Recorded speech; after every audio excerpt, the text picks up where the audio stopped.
भुवः तत्सवितुर्वरेण्यं भर्गो देवस्य धीमहि धियो यो नः प्रचोदयात्। जी प्रणाम। देखिए, आज से जो हम लोगों की कक्षाएं चलेगी वो शतरुद्री पाठ को लेकर। तो आत्मानुसंधान में इसको सिलेबस में क्यों रखा गया है? सवाल तो है। आत्मा की खोज में, आत्मा को अनुभव प्राप्त करने में कि हम आत्म साक्षात्कार चाहते हैं जीवन में, ईश्वर साक्षात्कार चाहते हैं इसी लाइफ में, क्यों चाहते हैं? हर जगह एक क्वेश्चन जुड़ा है, प्रश्न अपने से पूछना चाहिए, क्यों इसकी जरूरत है? क्योंकि जिस जीवन की हम लोग तलाश में हैं, जन्म ही लिया गया है कि जीवन में अथाह सुख, अथाह शांति प्राप्त, और इसी की तलाश में जन्म से लेकर के मरने तक की यात्रा चल रही है। कौन कितना सुख सुविधा जीवन में हो रहा, सुख अहो शांति। तो शांति पाठ इस उपनिषदों में एक विशेषता देखी जाएगी कि शांति पाठ अंत में नहीं, शुरुआत में ही ऋषि लोग शांति पाठ किए। हम लोग सामान्य शैली में जो ट्रेडिशनल चल रहा है अपने कि यज्ञ वगैरह सब कर लिया, सारा पूजा पाठ हो गया, अब शांति पाठ आइए कर लेते हैं। लेकिन ऋषि लोग ठीक इसका व्यतिक्रम उल्टा, पहले शांति पाठ। तो वहां शांति का अर्थ होता है ईश्वर। ओम शांतिमय आनंदमय, यानी जीवन में अंतिम गोल है, अंतिम उद्देश्य है, परम लक्ष्य है, उसको पाने के लिए कक्षा शुरू करते हैं। वहां पर ये हुआ, यानी अथाह शांति के प्राप्ति के लिए पाठ शुरू करते हैं, शांति पाठ। उन्हीं में वेद मंत्रों का उपयोग कर लिया जाता है। तो आज हम लोग तो शांति में देखा जाता है कि साधना, जितने भी तरह की योग साधनाएं हैं, इसी लक्ष्य को प्राप्त करने के लिए, जीवन में परम शांति, परम आनंद की प्राप्ति। तो भाग दौड़ और यात्रा है, उठा पटक जीवन का समाप्त हो जाएगा। अब यहाँ पर हम लोग देखें इसमें तो यौगिक पद्धतियों में इस आत्मानुसंधान में 3 मुख्य पिलर्स, उपकरण को हम लोग साथ में लेकर चल रहे हैं। एक आध्यात्मिक काम विज्ञान, क्यों कि शांति और आनंद के लिए एक है कि शिव और शक्ति का मिलन जब होता है तो एकत्व में द्वैत भाव जब तक से रहेगा तब तक से बिखराव है, तब तक से अंतर्द्वंद है, ये कि वो, इसमें कि उसमें, ये बढ़िया कि वो बढ़िया, कौन सा पकड़े, चैलेंज, बदलना, उठना, उठ बैठ, दंड बैठक चल रहा है कदम तक, और एक मिला दें तो अद्वैत की साधना तभी हो सकती है, अद्वैत सुख, जब एक ही एक है सत्ता ईश्वर का। तो उसलिए शिव और शक्ति का मिलन, तो कुंडलिनी और सहस्रार के मिलन। कुंडलिनी को काम ऊर्जा कही गई। आध्यात्मिक हमारी काम ऊर्जा लाइफ टाइम केवल विषयानंद में न लगे। विषयानंद को भी संभोग कहा जाता है, और ईश्वर के साथ मेडिटेशनल जो साहचर्य चल रहा है उसको भी संभोग कहता है। वो योगियों का संभोग है, क्योंकि सम सिर्फ ईश्वर है, उसके साथ भोग, उसके साथ क्रीड़ा, ईश्वर के साथ क्रीड़ा। आनंदमय कोष में भी खेल है, खेलने से आनंद मिलता है। क्या खेलना है? पूज्य गुरुदेव ने इसकी वैज्ञानिक ये दिया है, एक वैज्ञानिक पृष्ठभूमि। आनंदमय कोष की साधना के लिए रेटिकुलर एक्टिवेटिंग सिस्टम मस्तिष्क में सहस्रार्थ चक्र को आज के विज्ञान की भाषा में रेटिकुलर एक्टिवेटिंग सिस्टम कहते हैं। और इसमें दो काम होगा। अपने रीढ़ के हड्डी का अंतिम छोर ब्रेन स्टेम थैलमस जहां पर है, जैसे सूरजमुखी का पौधा हो तो उसमें देखा जाता है कि ऊपर में एक थैलमस होता है, थाली की तरह सपाट, या कमल जिस पर कमल गोटा लगे रहता है, इस पर उसी पर देवता को बिठाया जाता है डिविनिटी। ये थैलमस ब्रेन में भी है, मस्तिष्क में अंतिम चोटी पर थैलमस है, पहाड़ के ऊपरी चोटी पर लिखा गया। ठीक, अब यहाँ से जर्नी शुरू होगी ऊपर। बीच में एक समुद्र मिलता है जिसको विज्ञान की भाषा में कहें या अपने शरीर के एनाटॉमी अंतरंग यात्रा में देखा जाए, क्योंकि आज केवल कथा कहानियों से बात नहीं बनेगी, हमें वैज्ञानिक पृष्ठभूमि से समझने का प्रयास करेंगे तो लगेगा कि अच्छा तरीका सरल यही है कि विज्ञान के माध्यम से हम पहले पदार्थ जगत के अंतिम छोर पर पहुंचे, पृथ्वी, जल, अग्नि, वायु, आकाश, आकाश वेद सब या तरंग। उसके बाद इस सत्ता खत्म है, ऊर्जा के रूप में आ गया। ठीक है, ऊर्जा, आकाश, इथर, पार्टिकल, बिल्कुल सुनने में आया। उसके बाद क्या है ऊपर? पदार्थ जगत के जो अंतिम है ऊर्जा का शब्द, उसके बाद इस ऊर्जा को हैंडल कौन कर रहा है? तो अब शुरू हो जाती है चेतना पक्ष वाली यात्रा।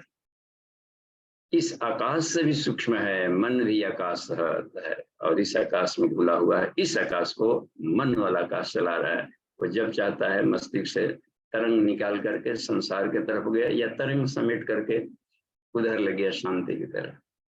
मन है, उससे भी सूक्ष्म बुद्धि है, उससे भी सूक्ष्म है प्राण है, उससे भी सूक्ष्म आत्म तत्व, वो भी एक आकाश ही है, उससे भी सूक्ष्म है इसके भीतर में परमात्मा तत्व। और अथाह शांति, अथाह आनंद इस यात्रा में नील नील नीला, नीला नहीं ऊपर नीला नीला नीला, इसलिए शिव जी का एक नाम है नीलग्रीवाय, नीलग्रीव, नीलकंठ है। हे नीलकंठ, वाह कमाल है। विशुद्धि चक्र में ही यहीं पर नीला तत्व होता है, उसके बाद तो अथाह चिदाकाश है। तो इसमें अब हम लोग ये देखें, इसमें अभी संयोग कहिए श्रावण मास चल रहा है और शिव जी की पूरी अभ्यर्थना चल रही है, तन से, मन से, धन से, श्रम से सब। और किसान भाइयों के लिए अभी वर्षा काल थोड़ा विश्राम का समय, खेती बाड़ी और करीब करीब अब समापन है, बुआई दुआई, अब बारिश भी हो रही है, आवागमन भी ठप है। इन दिनों इतना बाढ़ से ही आधा लगता है कि भूमंडल इन दिनों सब तबाह तबाह है। ऐसे में क्या किया जाए? जर्नी को रोक करके भीतर की यात्रा शुरू किया जाए।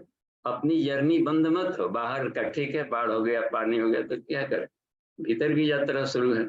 उधर कोई अथाह है, उधर तो बाढ़ का ही मजा है भीतर में, और इधर की यात्रा चल पड़ी अंतरंग की यात्रा के लिए। इसलिए पूरा पूरा चतुर्मास से 4 माह शुरू हो जाता है, सावन, भादो, कुवार, कार्तिक। तो यहाँ से अपना जो शुरू हो गया जेठ के बाद से, आषाढ़ से शुरू, आषाढ़ में गुरु पूर्णिमा कर लिया जाता है, गुरु से दीक्षा हो गया, फिर 4 माह एक ही गांव में रह करके और साधना वाला क्रम शुरू जाता है। इसी में अधिकांशतः पर्व त्योहार बनाए गए हैं साधना वाले। श्रावण पूर्णिमा आएगा, हिमाद्री संकल्प होगा, 10 स्नान किए जाते हैं अपने आप को शोधन के लिए, और सारे भीतर की खराबियां बुराइयों को निकाली जाती है। देखिए उसमें औषधि कल्प शुरू हो जाता है। इसके बाद में फिर भादव आएगा, कृष्ण का फिर आ गया, उसमें साधना, गीता का अध्ययन, स्वाध्याय, ये सब पर्व त्योहार खूब चल रहा है। इसमें नवरात्रि वगैरह सब इसी में रखा गया है, अश्विन वाला सब, सारी साधना करके और अपने को पका लिया जाए। आत्म साधना के लिए इसी में छठ भी आ जाता है। इसी में देखिए छठ पर्व इधर का सूर्य का 6 चक्रों को जगाने को छठ पर्व कहते हैं। सूर्य की साधना है भीतर में, खट चक्रों का जागरण किया जाएगा तो खटमुखी कार्तिकेय की तरह पराक्रमी बन जाएंगे। अगली जर्नी में गणेश भी ससुराल में उत्पन्न हुआ। तो कितना बढ़िया भारतीय दर्शन में ये सब पर्वों के माध्यम से। तो अब पूरा का पूरा आगे का आने वाला 6 क्लास लगातार हम लोग शतरुद्री में लेंगे। शिव जी यह प्रार्थना करने में, शिव जी कहाँ हैं? तो शिव जी ने कहा है कि मैं यहाँ हूँ। कहाँ हूँ? स्कंद उपनिषद में शिव जी बताते हैं मेरा वास कहाँ है, कहाँ हमको ढूंढो, कहाँ पूजा करो। देहो देवालय प्रोक्तः, शरीर को भगवान का मंदिर समझो बस। सजीव केवल शिव, और भीतर की जो जीव सत्ता अपनी जीवात्मा है वही वही शिव है भीतर में, उसी को वही शिव है। मैं हर एक शरीर के भीतर में अंतःकरण में ईश्वरो सर्वभूतानाम हृदय से अर्जुन तिष्ठते। हे अर्जुन, ईश्वर सभी प्राणियों में, उसके अंतःकरण में वास करता है। तमेव शरणम गच्छ, इसको कहा। तो सजीव केवल शिव। अच्छा, त्यजेद अज्ञान निर्माल्यम, अज्ञानता के सारे बंधनों को हटावे, पुराने बासी माला अज्ञानता को बाहर फेंकें, और सोहम भाव न पूजता, सोहम भाव से इसकी पूजा करें। अपने श्वासों की गति, अपनी गति, अपने साक्षी भाव भीतर में अपनी साधना करनी चाहिए इस बरसात काल में। नहीं तो मौन रह जाएंगे, सो के बिता देंगे, तो बरसात के बाद दूसरे लोग आतताई होते हैं, आक्रमण करके देश को गुलाम बना लेंगे। तो भारत शक्त है, यानी शक्ति साधना करता है, हमेशा शक्तिमान बने रहता है बस। तो ये अपनी है कि हमारी जो प्राण है वो उठना बनना बस छलकता रहे, प्राण छलकता रहे। प्राण का जागरण ही मुख्य जागरण है, सबसे बड़ा जागरण, महान जागरण। पूज्य गुरुदेव लिखते हैं इसमें अपने वांग्मय 13 में कि प्राण का जागरण महान जागरण है। इसी प्राण को जगाने के लिए नचिकेता को यमाचार्य कह रहे हैं कि नचिकेता उत्तिष्ठत, प्राणों की गति तुम्हारी डाउनफॉल जा रही है या प्रिय के रास्ते पर फिसल रही है, उसको हम अस्थिर करें, उसको उठावें। जो सोया हुआ प्राण भीतर है, हर बॉडी पार्ट्स में, हर कुंडलिनी में, पैकेट में, डीएनए पार्टिकल में, माइटोकॉन्ड्रिया में, हर बॉडी सेल में, हर चक्रों के उपचक्रों में, उपत्तिकाओं में, जितने भी आध्यात्मिक शक्ति केंद्र बताए जाते हैं, सबके भीतर में अथाह शक्ति भरी पड़ी है। इसको विस्फोट करना है। कहाँ चला? भीतर से पोटली खोलना है, निकल जाना है। कहाँ तला? यद ब्रह्मांड है, सारे ब्रह्मांड है शरीर के भीतर में, सारी नदियां, हिमालय, पर्वत, देखने की शैली होनी चाहिए। इसी को दिखाने के लिए ये मूर्तियां बनाई जाती है देव शक्तियों में, मंदिरों में। तो ये उसमें हम लोग अब देखें भीतर के, तो ये जर्नी चलेगी। तो प्राण को ही रुद्र कहा जाता है। रुद्र प्राण रुलाता भी है, किसको? खराबियों को भीतर में नष्ट करके रख देगा, कुपुत्रों को रुलाएगा और सुपुत्रों को दुलारेगा। गजब। आयुर्वेद एक ऐसी औषधि होती है जिसमें साइड इफेक्ट नहीं। आयुर्वेद खा लिया जाता है तो वो सिर्फ दुश्मनों को मारेगा और अपने सैनिकों को मजबूत बना देता है, इम्यून सिस्टम बढ़ाता है। बाहर के विषाणु घुस गए शरीर में तो अपने भीतर के जो जीवाणु हैं, लड़ने वाले फाइटिंग सेल है, उसकी ताकत बढ़ा देगा और उसको किसे जो आता है उग्रवादी की तरह तो धुआं छोड़ देता है मिलिट्री, उसको स्मोक ग्रेनेड छोड़ देगा कि उसका आंख पड़पड़ाने लगे। तो उसके कल्चर की भूमि समाप्त करता है। कोई भी कीटाणु आ गए हैं शरीर में, नीम का काढ़ा पी लिया, छाल का काढ़ा बना के पी लिया जाए तो 6 महीने तक बुखार नहीं लगने देता। 6 महीने कैलेंडर में इतना खून की ताकत बढ़ा देता है सिर्फ। और वही अन्य औषधियां खाई जाती है जो मारक औषधियां हैं। एक चिकित्सक हमें मिले और सर्जन चिकित्सक थे, उन्होंने एलोपैथी शब्द का बड़ा अच्छा इंटरप्रिटेशन किया और जो सही है। एलस मीन्स होता है secondary, pathos means disease, Greek words है। सेकेंडरी डिजीज, एक रोग को तो दबा देगा लेकिन दूसरा पैदा कर देगा। तो ऐसा क्यों होता है कि जो उसकी जो मारक दवाइयां हैं एंटीबायोटिक्स में, तो मारक दवाइयां सबको मारेगी, सैनिकों को ही मार देगी, युद्ध को खत्म करो। तो उसमें बेचारे दुश्मन तो मरे ही, अपने सैनिक भी मर जाते हैं, इसलिए और भी इम्यून सिस्टम टूट जाता है। यही कारण है कि बाद में डोज बढ़ाने पड़ते हैं, वो पढ़ने पड़ते हैं। अब भीतर सोई ऊर्जा को पूरे कर कितने करें। तो इसलिए यहाँ पर भारत में ये आयुर्वेद विद्या कभी फली फली थी, सुखेन वैद्य को बुलाया गया था कि कोई जड़ी बूटी है क्या ऐसा कि जिसका कोई अपने शक्ति फिर से मूर्छना पड़ा है तो जग जाए। तो भीतर की सोई शक्तियों को इसमें जगाने के लिए एक बात थी। लेकिन सारी पद्धतियां अपने जगह पर सही है कि सडन कुछ करना पड़ेगा तो आपातकाल में उसके उपयोग लेना पड़ता है। मिश्रित पद्धति, अभी तो निरोग होना है तो जो भी पद्धतियां यूनानी ये है, जो ठीक होना है हमें रोग से, बस चाहे जो पैथी अपना लें। रोगी बन करके धरती पर नहीं रहना, चाहे योग से करे या फिर जा करके सूर्य चिकित्सा करे, जल चिकित्सा करे, नेचुरोपैथ जाए, आयुर्वेद जाए, यूनानी हकीमी। रोगी कहलाना मनुष्य के लिए अच्छा नहीं लगता है बस। और जो सारे संसार के रोगों को ठीक करता है वह है शिव जी बस। भवरोग वैद्यम, वाह, संसार के रोगों को हटाने वाले वैद्य। और जो स्मरण मात्र से हटावे उसको कहता है दिव्य प्रवक्ता, दिव्य वैद्य। तो आज की जो कक्षा है हम लोगों को, तो शतरुद्री पाठ में एक रुद्राष्टाध्यायी है। रुद्राष्टाध्यायी में 8 अध्याय तो हैं, लेकिन कुल मंत्रों की संख्या जोड़ा जाए तो 100 से अधिक हो जाए। तो यहाँ शत क्यों कहा? 100, तो 100 मंत्रों का उसमें से सिलेक्शन है। जिस उपनिषदों की संख्या 221, 22 इसके आसपास है, 220-21 के आसपास है। तो उसमें से 108 उपनिषद है क्या सिलेक्शन कर लिया गया कि इन सीनियर मोस्ट को यदि पढ़ लिया जाए तो सभी के सार तत्व आ जाते हैं। धनी तो हर कोई है, कोई 5 रुपए का धनी है, कोई श्रम का धनी है, कोई भले पैसा ना हो लेकिन श्रम का धनी है, कोई बुद्धि का धनी है। हर कोई संसार के व्यापार मंडी में अपना अपना माल बेच करके कलेक्शन पैसा ला रहा है। कोई बुद्धि बेच रहा है, कोई श्रम बेच रहा है, कोई अकेले किसी न किसी ढंग से अर्निंग कर रहा है।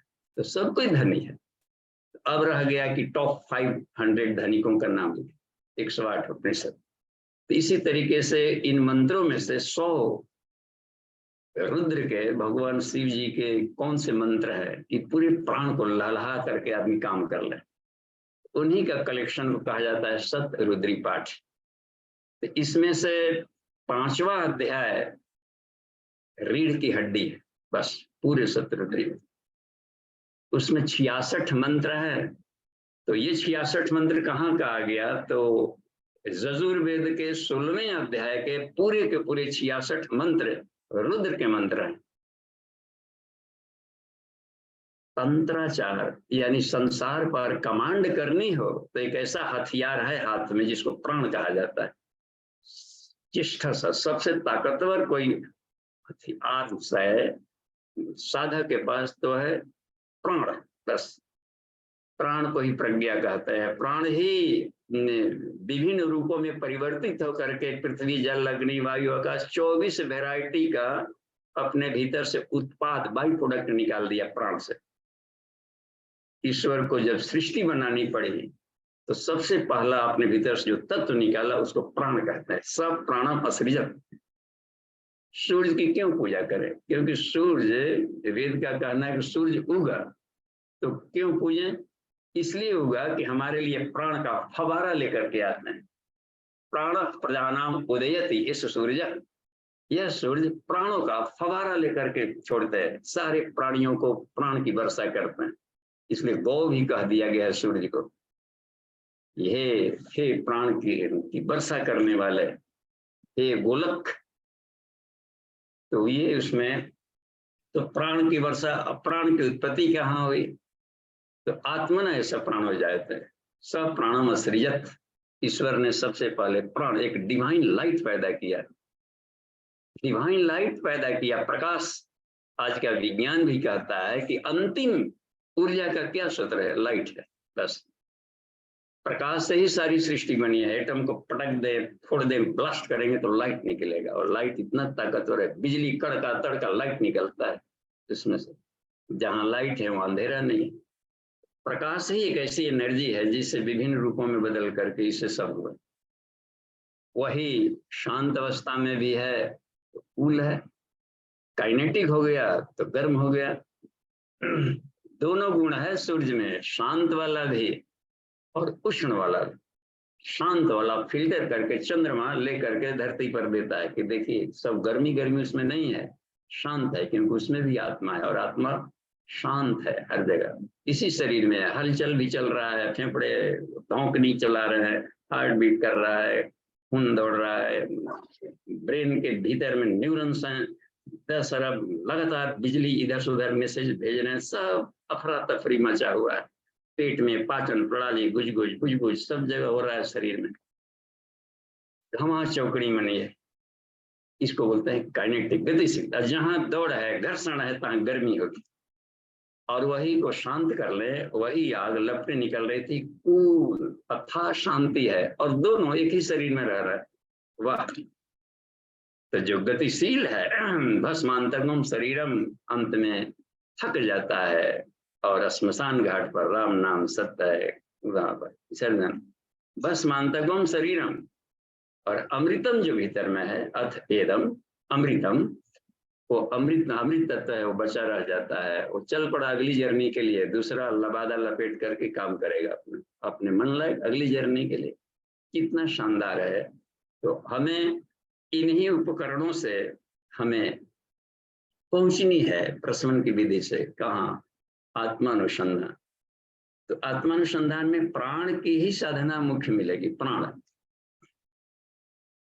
तो 10 प्राण के 10 प्रकार, पंच महाप्राण, पंच लघु प्राण, इन्हीं को परमात्मा के, ईश्वर की 10 उंगलियां कहते हैं। दशांगुलम सहस्त्र शीर्षा पुरुषः सहस्राक्ष सहस्त्रपाद स भूमिगुण सर्वत्र स्मृत्या अति अतिष्ठत्। दशांगुलम, या ईश्वर ने जब आनंद का एक समुद्र पैदा कर लिया, आनंदमय है ही तो आनंद के समुद्र में है, अब उस आनंद को के वेरिएशन के लिए कुछ बुलबुले निकाले। बुलबुले निकालना है तो वो फेन की तरह मथेगा, तो मथने के लिए उंगलियां चाहिए। वो उंगलियां क्या थी? प्राण को ही उंगलियां कहते हैं। बस इन्हीं 10 उंगलियों से मंथन किया और भुजभुजे निकलने पड़े। दूध को मंथन किया गया, क्रीम, मलाई, खोआ, दही, छाली, सब छाछ निकलना शुरू हो गया। इसलिए मथाई करनी पड़ी है दशांगुलम से। तो 10 वो, और मथने वाला कौन है? आत्मा। इन्हीं 11 को मिला करके एकादश रुद्र कहे गए हैं। ये सतपथ ब्राह्मण ग्रंथ में बताया गया है कि ये एकादश नाम पड़ा। शरीर के भीतर में भी द्वादश देते हैं तो एकादश रुद्र है। देखिए उधर वाला अपना चल पड़ा है, रीढ़ के हड्डियों में भी ये गाइडर्स हैं, सब श्रेणियां है रुद्र की, कमाल की। अब हम लोग देखते हैं कि अध्याय 16 जो है यजुर्वेद का, उसमें 66 मंत्र हैं, और केवल इसको कर लिया जाए तो 66 ये प्लस इसमें का और भी 22 मंत्रों, इसी मंत्रों का रिपीट किया है, तो 88 मंत्र तो ऐसे ही हो गए। बाकी 2 मंत्र 17वें अध्याय का ले लिया गया है तो 90 हो गया, और 10 इसका 6वें अध्याय में से 10 मंत्र है, जैसे तन्मे मनो शिव संकल्पमस्तु, ये सब भी यजुर्वेद 3 मंत्र, सारे वैदिक मंत्रों के कलेक्शन है। तो आज के जर्नी से हम लोग शुरू करते हैं महाप्राण की साधना, यानी रुद्र की साधना। बस किसी भी अंग से प्राण निकल गया, बिजली निकल गई तो रोने लगता है, आंख से आंसू आएंगे, रोएगा, आंख में दर्द है, कान से सुनाई नहीं पड़ रहा है, यहाँ पर थायराइड हो गया है, बिजली की कमी हो गई। दवाइयां हार्मोनल डिसऑर्डर के कमी को पूरी नहीं करेगी, बाहर से कुछ हीलिंग कर देगी, दे देती है, बूंद बूंद कर्ज लेकर के जिंदा रहिए, कोई उपचार थोड़े हुआ। भीतर से बिजली निकालना है। कुछ गुरुदेव लिखते हैं अपने वांग्मय में कि बता रहे हैं कि 2 शरीर का सिस्टम है, ऑटोनोमस नर्वस सिस्टम एक, और हार्मोनल सिस्टम 2। इन दोनों पर अन्य किसी भी तरीके से नियंत्रण नहीं किया जा सकता, लेकिन यदि प्राण को जगा लिया जाए तो ये अत्यंत कठिन काम एकदम सरल होता है, और यही प्राण है रुद्र। प्राण को ही रुद्र कहते हैं। तो ये सप्तरुद्री अपने भीतर के या प्राणों की अब जर्नी शुरू करते हैं। तो प्रतिदिन हम क्या करेंगे, 6 स्लॉट में इस कक्षा को लेंगे। 66 मंत्रों का कम से कम ये कर लिया जाए तो और भी इन मंत्रों का पहले बाकी शेष मंत्रों की पहली जानकारी दी जा चुकी है कक्षाओं में। तो इसको हम लोग शुरू करते हैं। तो 11 मंत्रों का एक एक स्लॉट में हम लोग कक्षा में लेंगे। तो इसी को चूंकि अभी पूर्व भूमिका थी, तो समय को देखते हुए और आत्म साधना को, कि वैदिक मंत्रों से, क्योंकि वेदाचार, वैष्णवाचार और अभी सत्र चल रहा है शैवाचार, यानी रुद्र से जुड़े हुए जो वेद मंत्र हैं उसको हम कैसे डाइजेस्ट करें अपने भीतर में। वेद का आदेश है, उपनिषदों का आदेश है कि हमें परा और अपरा दोनों विद्याओं को साथ साथ लेकर के चलनी चाहिए, क्योंकि अपरा से शरीर सिस्टम बना हुआ है। संसार और शरीर ये सुख सुविधाओं के लिए, सर्वाइवल के लिए ये कंपलसरी है, बेसिक। और परा से आत्म चेतना है, जीव सत्ता बनी हुई है। तो दोनों की जानकारी लेंगे तभी जाकर के दोनों हाथ में गणेश जी का लड्डू रहेगा। और मोद प्रमोद ये दोनों का लाभ लेंगे। आध्यात्मिक सुख, भौतिक सुख, इहलोक उहलोक परलोक, ईमा उमा। तो अब इसमें हम यहाँ पर देखते हैं कि प्रथम मंत्रों को, तो ये देखिए हम इसमें स्क्रीन शेयर भी कर लेते हैं, ताकि जो ऐसे ग्रुप में डाल दिया गया था सिलेबस को, तो देखिए स्क्रीन शेयर में आ गए। तो ये अमन जी पहुंच गया क्या सिस्टम? तो उसमें ओंकारी दे दीजिए, चला गया है तो हम इसको दिखा लेते हैं। तो ये क्रम स्क्रीन पर यदि चला गया हो तो देखिए आज 16 अध्याय उसका वो स्कैनिंग ऊपर वाला ये हो गया है। तो ये ठीक है, ये दिख रहा होगा तो आप ये करिएगा ओके का। लेकिन ऊपर सरक नहीं रहा है, कहीं लगता है फ्रीज हो गया है। तो स्क्रीन में हाँ आ गया, देखिए उंगली से कर लें, देखिए इसमें आ गया है रुद्र का। यहीं पर देखिए सतपथ ब्राह्मण 10 प्राणों और 11वें आत्मा के से मिल करके अब इन मंत्रों को हम चलते हैं। देखिए तो ये क्रम है, देखिए हम अपने स्क्रीन पर यहाँ पर से ओपन कर लिया, ये देखिए। तो ओम नमस्ते रुद्रमन्नवौतो तैषवे नमः बाहुभ्याम उत्तते नमः। अब इसमें देखिए कितना ये सरल है। नमस्ते रुद्र मन्यव, हे रुद्र आपके मन्यु को नमन है, आपके क्रोध को प्रणाम है। हम लोग क्रोध है और वेद का मां क्रोध, काम क्रोध में भी क्रोध शब्द है, वहां भी एक क्रोध है। लेकिन यहाँ पर कह रहा है कि हे रुद्र आपके क्रोध को प्रणाम है। यानी क्रोध के भी दो वैरायटी हो गए, एक स्वार्थ के लिए क्रोध और एक परमार्थ के लिए क्रोध। निश्चर करो में ही भूज उठा है, परित्राणाय साधु नाम और विनाशाय च दुष्कृताम, ये भी एक है क्रोध। और उस क्रोध को डिवाइन प्रॉपर्टीज कहा जाता है।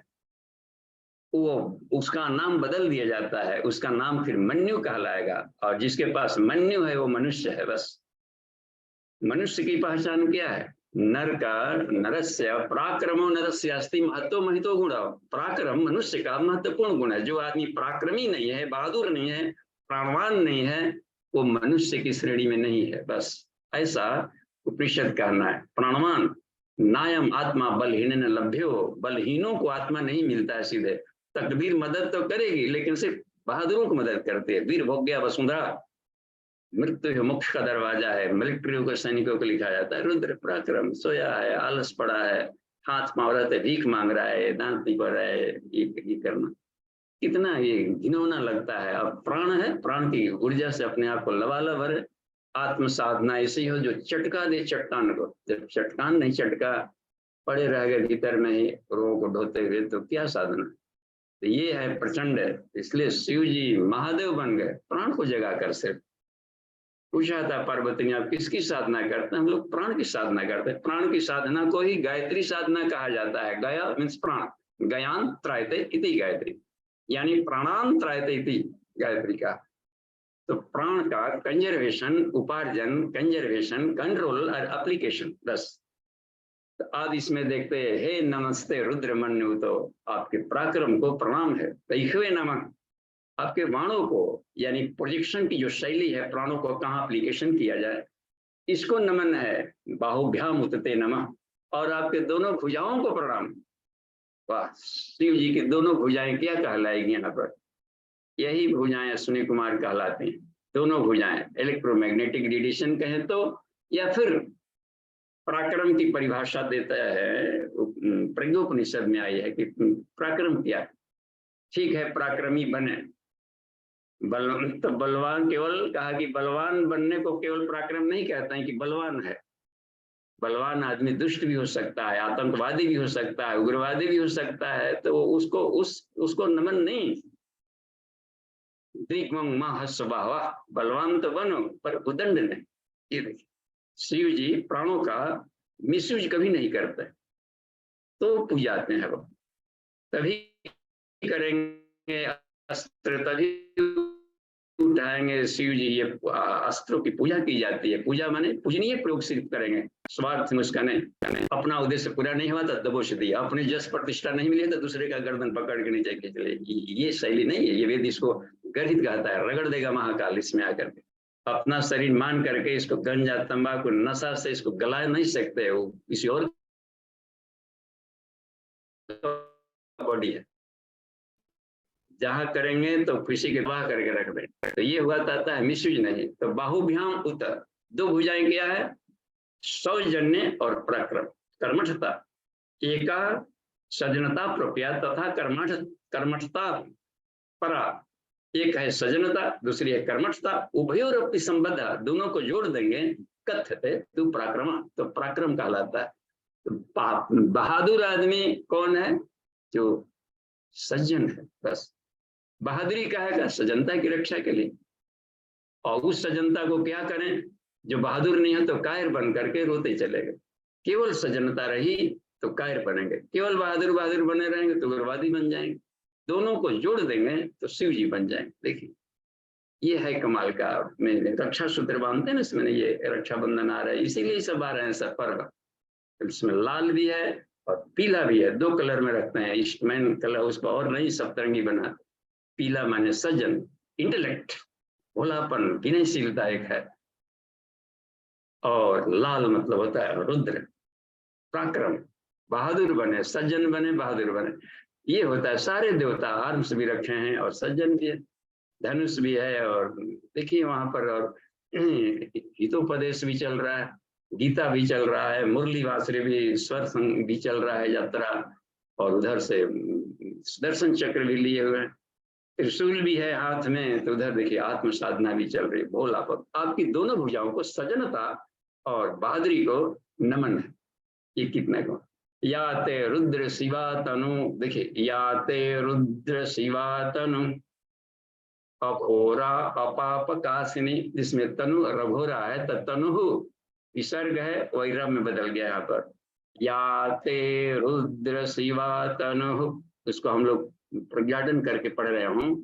अघोरा अपाप काशिनी, अघोरा यानी उपद्रव रहित, जो उपद्रव रहित आपका प्रश्न प्रक्रिया है, प्राण है। और अपाप काशिनी यानी कि पाप है, अपाप यानी पाप को हटाने वाली और आत्म प्रकाश देने वाली है। आत्मा के जर्नी में जो रुकावटें आ रही है, जो चक्र मिलते हैं, खट चक्र रुकावट को भी कहा जाता है, इनको बदलते हुए पार करते हुए, ये इसमें बात बता रहे हैं इसमें कि तो अपाप काशिनी यानी कि सत्य प्रकाशक जो प्राण है वह ततः छेदे प्रकाश आवरणम। तंजल ने कहा कि जो आत्मा पर पड़ा हुआ है अज्ञानता का आवरण, उसको जो गला सकता है उसको प्राणायाम कहते हैं। भेद दृष्टि अभेद दर्शनम प्राणम वहां पर कह दिया है। अब देखिए यहाँ पर या ते रुद्र शिवा तनु, जो आपका ये आइडोस्फीयर है, ये आभा मंडल को तनु कहते हैं। भगवान शिव जी को हाड़ मांस के नहीं है, कहीं फीता से नाप लिया, इतना छाती इतनी चौड़ाई। जब एक उसकी लंबाई चौड़ाई होगी तो एक ही शिव सारे देश भर में पूजा रहे तो इतना बड़ा बॉडी कैसे हो गया? यानी कि आकाश ही उनका बॉडी है। चिदा आकाशम आकाशवासम, जो सीधा आकाश ही उसका घर हो और आकाश ही जिसका वस्त्र हो, तब क्या हर जगह। तो यहाँ पर जो रख दिया गया है, सीधे कहते हैं कि जो आपका पाप का नाशक जो डिवाइन एनर्जी है, प्रकाश है, आभा मंडल है, तया नस्तन्वा, इस आभा मंडल से, उस ज्ञान प्रकाश से, इस प्राण के अत्यंत रिफाइंड स्टेट से संत माया अथाह शांति प्रदान करने वाली हे ग्रीसन, हे मस्तिष्क के गुफा में, अंतःकरण के गुफा में रहने वाले, आप हमें अभी चाह के से चारों तरफ से, अभी मतलब होता है सर्वता समग्रता, चाह के से जीवन को सभी दिशाओं में सुख से भर दें, शांति से भर दें। तो ये हमारी साधना, प्राण की साधना जीवन के हर क्षेत्र में रहनी चाहिए। एप्लीकेशन होना चाहिए अपने प्राण की। प्राणायाम कर लिए, एप्लीकेशन ना हो तो एप्लीकेशन करना चाहिए। पढ़ लिए, प्रतिभा है तो उसका उपयोग किया जाए सुख और शांति में प्रदान करने में लाइफ का। ये देखते हैं, आगे चलकर देखिए 38 का हम लोग बढ़ते हैं, तीसरे वाले सूत्रों में देखते हैं। ओम यामिषुम गिरिशंत हस्ते विभर्षयस्तवे। देखिए, यामिषु गिरिशंत, हे गिरिशंत। गिरिशंत भी रुद्र के लिए कहा गया है कि पर्वत में वास करने वाले, हिमालय में वास करने वाले, है कैलाशवासी। और शरीर के भीतर की हम देखें तो यत ब्रह्मांडे तत्पिंडे, तो मस्तिष्क को कहा जाता है कैलाश पर्वत। ऊंची चोटियां हैं, इसमें शिखर हैं भीतर में। इसको कहा गया है उस पर्वत की सुरक्षित गुहा में जो रह रहे हैं। तो हे ग्रीसंत, इसमें कहा कि हे रुद्र, याम यशुम हस्ते, हस्ते देखिए यहाँ पर, याम यशु ग्रीसंत, हे ग्रीसंत, याम यशुम, जिन यशुम कहते हैं बाणों को, जिन बाणों को अपने हाथ में देखिए विभर्ष धारण करते हैं, अस्तवे फेंकने के लिए, प्रोजेक्शन के लिए जो धारण किया है, तीर चढ़ा लिया, हाथ में बाण लिया, तो प्रोजेक्शन के लिए, यानी जिस प्राण की आपने साधना किया है वो प्रोजेक्शन के लिए प्रक्षेपण करते रहते हैं। हिमालय में बैठा हुआ एक ट्रांसमीटर है शिव जी का, जो वहां से प्रक्षेपण कर रहा है अपने थॉट को, अपने प्राणों को, ऊर्जा को दे रहा है। हम ही लोग हैं कि नहीं बटोर ले रहे हैं। तो अब ईश्वर की क्या गलती? सूर्य ब्रह्म मुहूर्त से लेकर के उदय होने तक प्राण बिखेर रहा है, और हम हे कर्म जरूर है, हम चुपचाप सोए हुए हैं, गहरी निद्रा में फों फों अपना कर रहे हैं, नहीं मगन है। तब क्या कर सकता है ईश्वर? अपने तरफ से लुटाएगा, और हम चुक गए तो चुक गए। तो हीरा मोती लूट रहा है, यहाँ पर लूटने वाला चाहिए। यही बोल रहा है यहाँ पर, देखिए, यामिषु गिरिशंत हस्ते, हाथ में जो धारण किए हस्ते प्रोटेक्शन के लिए जो आपका है, शिवाम गिरित्र है, गिरित्र रक्षा करने वाले, शिवाम ताम गुरु, वो हमारे लिए कल्याणकारी बनावे। वाह!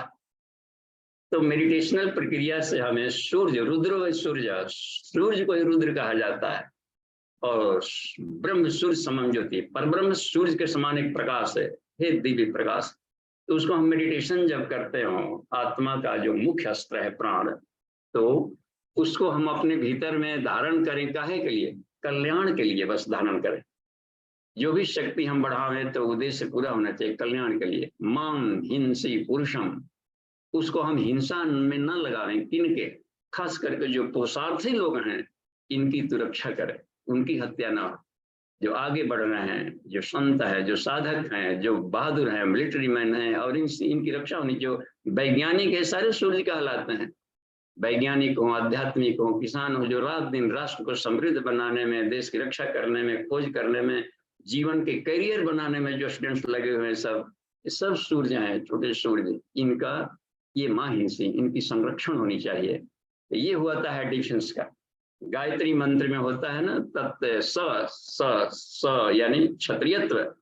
तो प्राण का उपयोग कहाँ हो? प्राण की खेती तो करें, उसका उपयोग कहाँ? सत्तावंत तथा सूरज, क्षत्रिय लोक रक्षक है, जुडिशियरी डिपार्टमेंट के लिए पूरी की पूरा है, पूरा प्राण है वो। तो प्राण का न्यायपालिका में लगा रहा है, किनकी रक्षा करनी है समाज में, और प्राणियों की रक्षा करनी है, और ऐसे लोगों की रक्षा करनी है जो राष्ट्र के लिए, अपनी संस्कृति के लिए मर खप रहा है, जी रहा है, साधना कर रहा है, चाहे अपने को देवता बनाने के लिए कर रहा हो तो, या फिर धरती को स्वर्ग बनाने के लिए कर रहा होता। ये देखिए कितना बढ़िया ये जानकारी दी गई है। पूरा का पूरा वेद, इसलिए कहा है कि जो वेद को नहीं मानता है, वेद के बताए गए आदेश को नहीं चलता है, अपने लाइफ को डिस्ट्रॉय कर रहा है। क्योंकि वो संसार में जीवन जीने की शैली है, अपरा प्रकृति को हैंडल करने का तरीका है। पूरा संसार ईश्वर का पसारा मशीन है, यंत्र है, और उसको मैनुअल को वेद कहते हैं, हैंडल करने का तरीका। आगे चलकर देखते हैं। शिवेन, देखिए, ओम शिवेन वचसा त्वा गिरीश अक्षावदामसि। गजब, अच्छा शब्द संस्कृत का शब्द है। अच्छा, आपको हम अच्छा बोलते हैं। शिवेन वचसा, कल्याणकारी मंगलमय स्तुतियों के द्वारा, त्वा आपको, हे रुद्र, हे गिरीश, अच्छा वदाम असि, अच्छा बोलते हैं, यानी कि आपकी हम सराहना करते हैं आपके कर्मों को। ऐसे बहादुर ही पूज्य होते हैं। देखिए, वीरता पुरस्कार, वीर चक्र, परम वीर चक्र दिए जाते हैं। हे रुद्र, आप इसलिए पूजे जाते हैं, हम बिल्कुल नमन करते हैं कि आप यथा न सर्वम इदम, जो इत है कि इन शक्तियों के द्वारा, न अस्माकं, हम सबका, सर्वम इत, देखिए में 3-4 शब्दों का एक ही जगह गुम्फन है, इसमें इसको अलग अलग संधि विच्छेद कर दिया जाए। सर्वम इत जगत अयक्ष्मा, इसमें लिखते हैं सुमना असत। एक हो गया सर्वम, एक हो गया इत, एक हो गया जगत, एक हो गया अयक्ष्मा। अयक्ष्मा माने रोग रहित करना, तो संसार को रोग रहित करता है। भवरोग वैद्यम है, रोग रहित करते हैं। तो मंगलमणि इन वचनों से, वेद मंत्रों से आपकी हम स्तुति करते हैं, आपका गुणगान करते हैं कि प्रशंसनीय है ये कर्म, और यह गुण हमको भी प्राप्त। बस हम आप प्राण का उपार्जन करें और इससे रोग रहित करें। पहले तो अपने आप को प्राण साधना करके पहले अपने आप को निरोग बनाना चाहिए, फिर इसका भवरोग वैद्यम। अकेले संत बन गए बड़ी बात नहीं, अकेले वैद्यक बन गए, संसार के रोगों को हम हटाते हैं, उसका एप्लीकेशन करें। तो ये कितनी अच्छी सी बात है। आगे चलकर देखिए, 5वें में थोड़ा मंत्र को सरकार लेते हैं, आपको दिखाई पड़ रहेगा 5 में।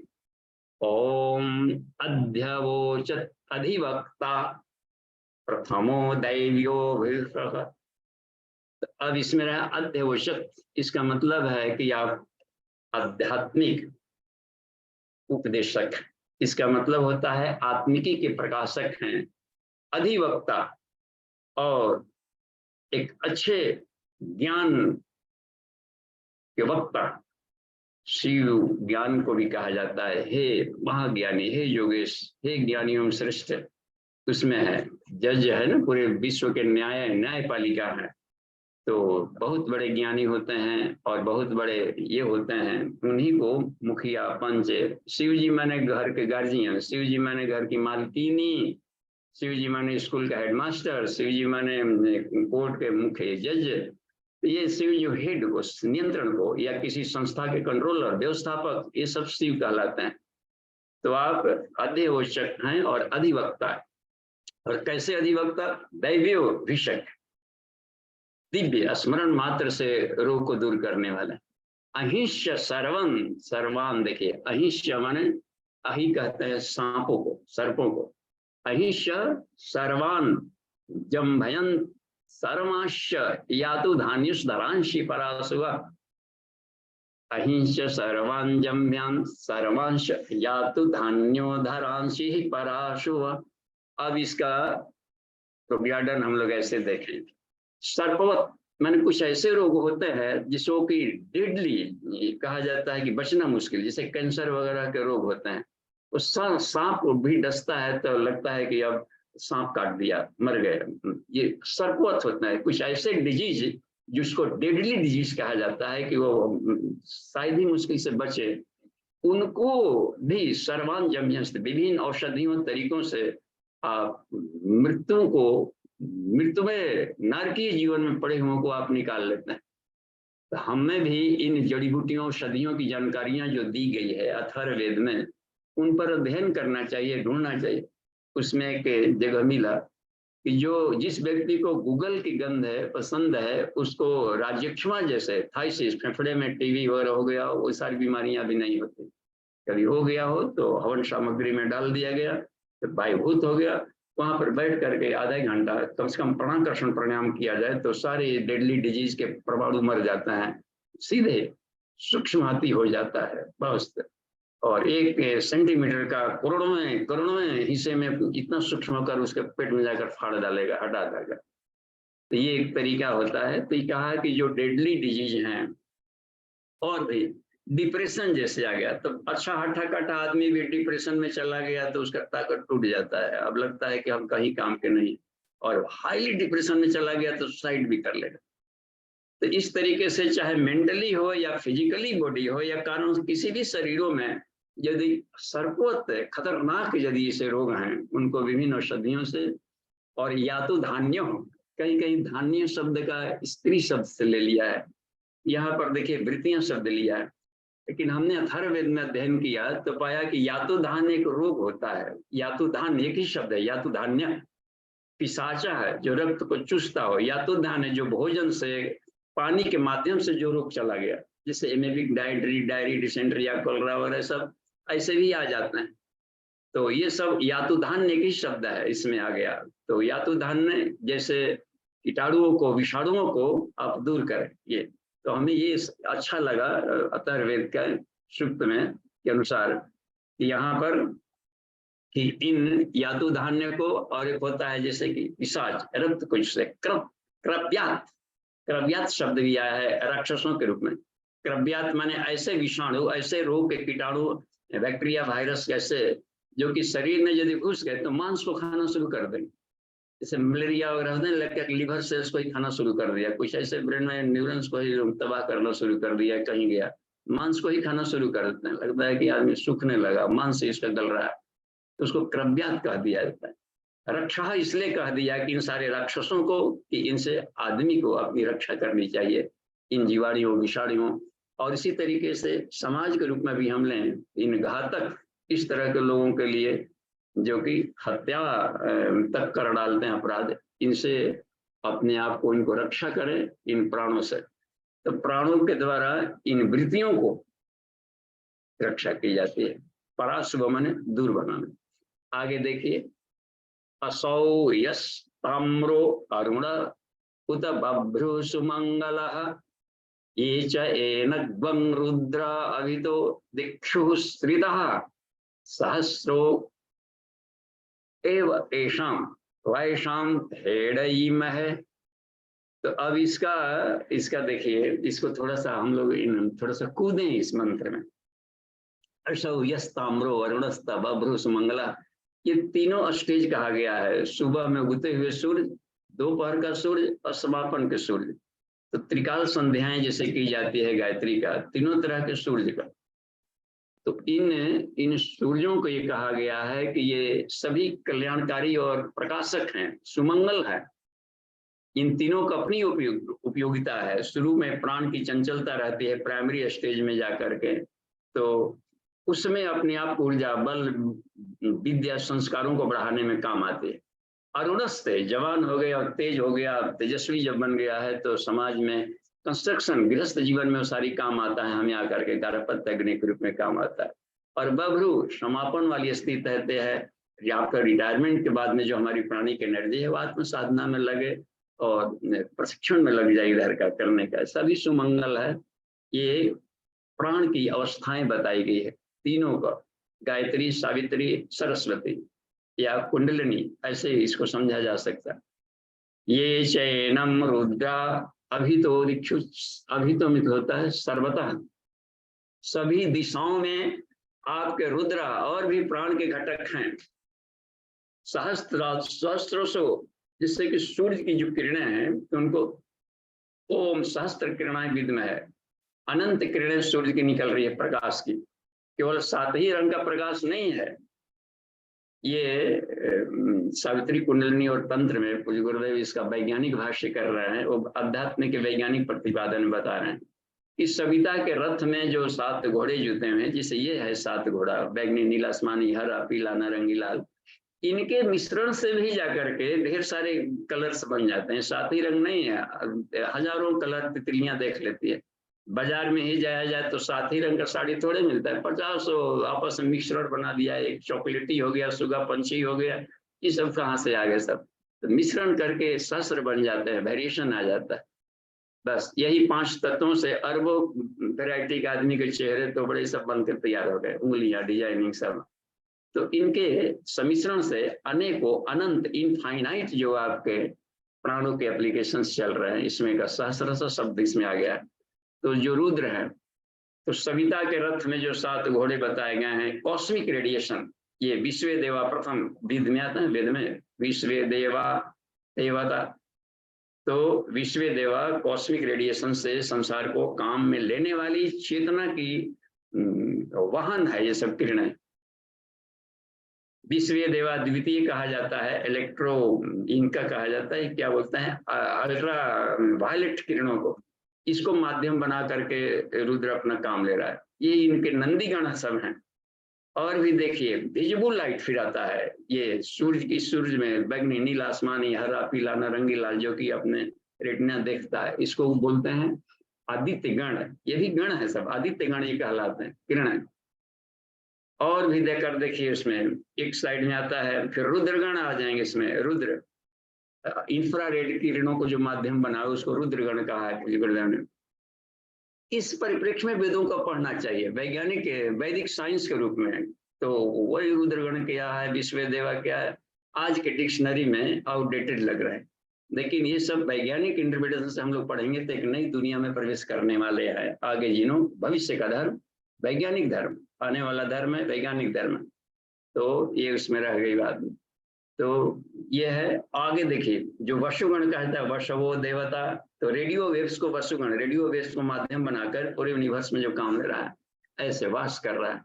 और भी साध्या मरुतगण कहा जाता है, एक्सरेज को माध्यम जो बनाकर चेतना काम कर रही है, अंतःकरण को, भीतर को पढ़ रही है सारे जीवों का। और भी देखिए गामा रेडिएशंस को जो माध्यम बनावे उनको साध्या शांति देवा, साध्य गण कहा जाता है। इसी को सब कहा जाए कि सहस्रों जो है ये सब हमें हर तरह से रक्षा करे। बस आगे चल करके देखिए ये 6 भी हो गया। ओम असौ यो अवसरपति नीलग्रीवो विलोहितः उदयनम गोप अदृशन अदृशन उदाहर्यः सदृष्टो मृडयतिनः। यो जो अवसरपति मतलब होता है, ये जो सारे रेड से जो रेडिएशन निकल रहे हैं, नीलग्रीवा विलोहित, ये दोनों होता है नीलग्रीवा। अब इसको इसलिए कहा गया है कि, और जिसे नीलग्रीवा जो सूर्य की त्राटक करते हैं, सूर्य साधना करने वाले, हमने भी सूर्य त्राटक काफी अच्छा प्रैक्टिकल किया है शुरुआती दौरों में, उसका लाभ लेने के लिए। तो अब दोपहर के सूर्य को भी बढ़िया से खुले नेत्रों से हम देख करके इस नीलग्रीवा का लाभ लेते हैं। सूर्य पर यदि आप त्राटक किया जाता है तो आप पाएंगे धीरे धीरे अच्छे साधक बन जाएंगे सूर्य त्राटक का।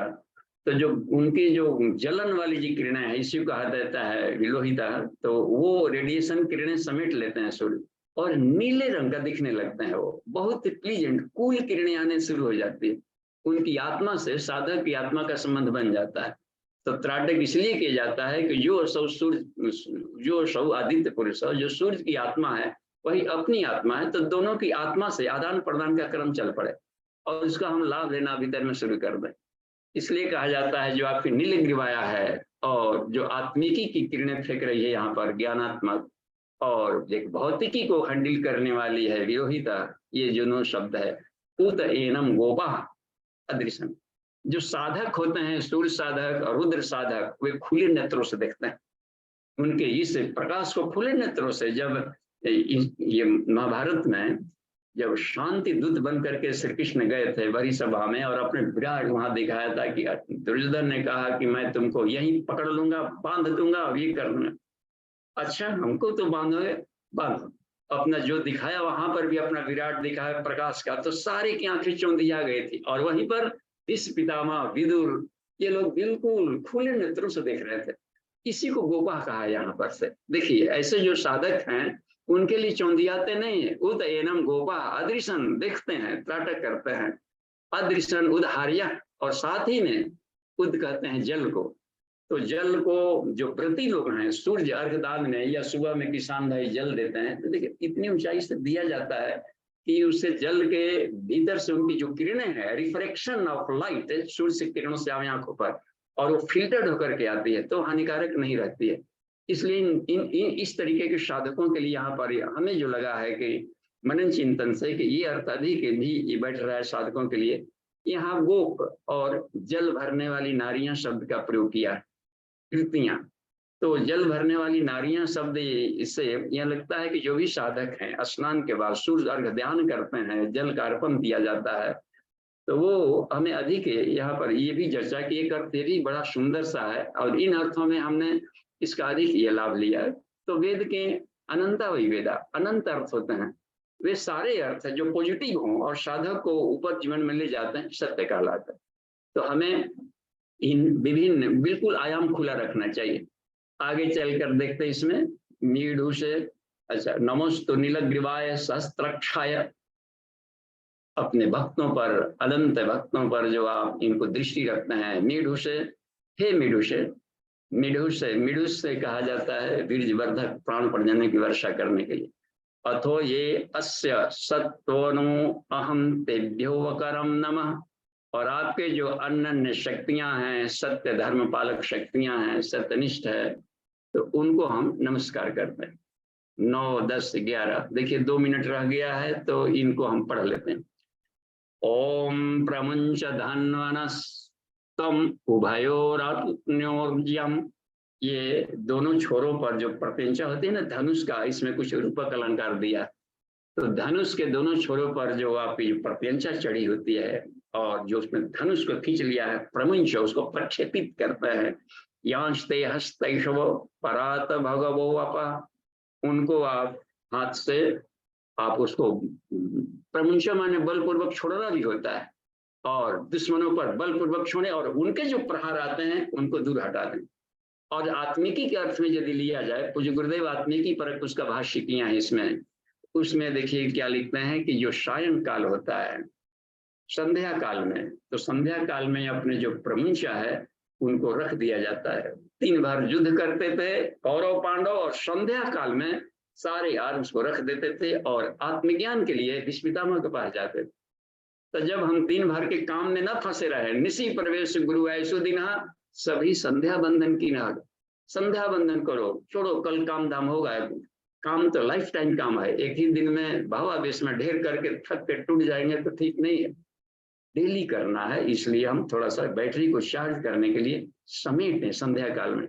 ये यहाँ पर इन्होंने पूज्य गुरुदेव में लिया है कि जब संध्या काल आता है तो इनको हम समेट लेते हैं, दोनों सिराओं को। इसमें आगे चल करके देखिए, धारण करें और किरणों को उतार लें, हाथ को बाण धारण किए, उष्णता को हटा लें, कूल हो। काहे कूल हो? कूलने से, सोने से बैटरी चार्ज हो रही है, तो बैटरी चार्ज हो कूल माइंड से, फिर अगले दिन बढ़े चढ़े। बुढ़ा जाते हैं सूर्य अस्त होते समय, अर्घ दिया जाता है कि आपने पूरा लाइफ टाइम संसार की सेवा की, और वो जाते हैं फिर अगले दिन मॉर्निंग में आते हैं, चार्ज होकर के आते हैं। तो यही कर रहा है कि हम अपने जीवन में जो संध्या बंधन आता है उसमें अपने आप को चार्ज कर लेनी चाहिए। बीजम धनु कपर दिनो, हे जटाधारी धनु बीजम, उसमें कह रहा है कि और विशल्यो बाणबाहुत, ये बाण और ये जो है ये अब धीरे धीरे वो आवश्यकता विहीन हो, अपना उद्देश्य पूरा हो गया। इतने युद्ध लड़ते लड़ते आदमी सब दुश्मनों को समाप्त अब फेंक देता है भाला को। यहाँ पर ये रख रहा है कि ये अवस्था तब आती है जबकि हमारे शरीर के बिल्कुल सब निरोग हो गया, अन्नमय कोश साफ कर लिए, तो अन्नमय कोश में ही ना फंसे रह जाए। आगे की हमें जर्नी है, उसके ऑपरेटर्स को वहां पर रोक सकते हैं। प्राणायाम बंद मुद्रा फिर शुरू करें, फिर वो भी सिद्ध हो गया तो इसका उसके हथियार वगैरह को वहां पर खाली कर दें, उन तरकोशों को। अगली जर्नी जब ध्यान तब ताटक तन मात्रा, फिर उसको सिलेबस को रोक देना। ये क्रमशः प्रगति के लिए जरूरी है कि पिछले आदर्शों को हम समेटें और नई प्रगति के साथ आगे बढ़ते चले। इन अवस्थाओं में लिया गया है। और 11वां हम लोग देख लेते हैं अंत में, याते हेतिम मिढुष्टम, याते हेतिर, हेतिर कहते हैं आर्म्स को, हथियारों को, जो भी हमारे यंत्र है। मिढुष्टम इसका मतलब होता है वीर्यवर्धक, हे शिव जी, जो हमारे भीतर में प्राणों को बढ़ाते हैं, जगाते हैं। आपकी जो शक्ति है सुख प्रदायिनी शक्ति, तो शिव जी का एक विशेषण यहाँ पर आ गया है मिढुष्टम। याते हेतिर्मिधुष्टम हस्ते बभूव ते धनु, हाथों में जो आपने धनुष को धारण किया है, तस्मान, देखिए तया अस्मान विश्वतः त्वम आयक्ष्मया परिभुजा, इसको हम तोड़ तोड़ करके पढ़ दिया है कि आपको सुविधा होगी आगे। तया, उससे, अस्मान, हम सबका, विश्वतः का मतलब होता है सर्व तरफ से, हर तरह से आप क्या करें, अयमक्षमया, अयक्षमया यानी रोग रहित, बाधा रहित दूर कर दे, परिभुजा बढ़िया से उसको हमें पालन करें सब प्रकार से, सभी ओर से। तो वेद मंत्रों का थोड़ा पढ़ने का भी लाभ मिल गया और ये बड़ा अच्छी जर्नी अपना हम लोग रहेगा, हम लोग का अच्छा ये क्रम चल पड़ा, अच्छी यात्रा चल पड़ेगी। तो आज के लिए हम यहीं पर विराम देंगे और समय के साथ चलेंगे। तो 11 मंत्रों को हम लोग लेंगे एक शिफ्ट में। जी धन्यवाद। और देखिए अमन जी, अंकुर जो भी हों अपने क्लास में, तो आगे हम इसको स्क्रीन शेयर का स्टॉप शेयरिंग करते हैं, रोक दिए, चलिए आगे। तो अब सीधे रुद्र की साधना चल पड़ी है, प्राण की साधना। तो हम लोग इस पर कुछ चर्चाएं हो।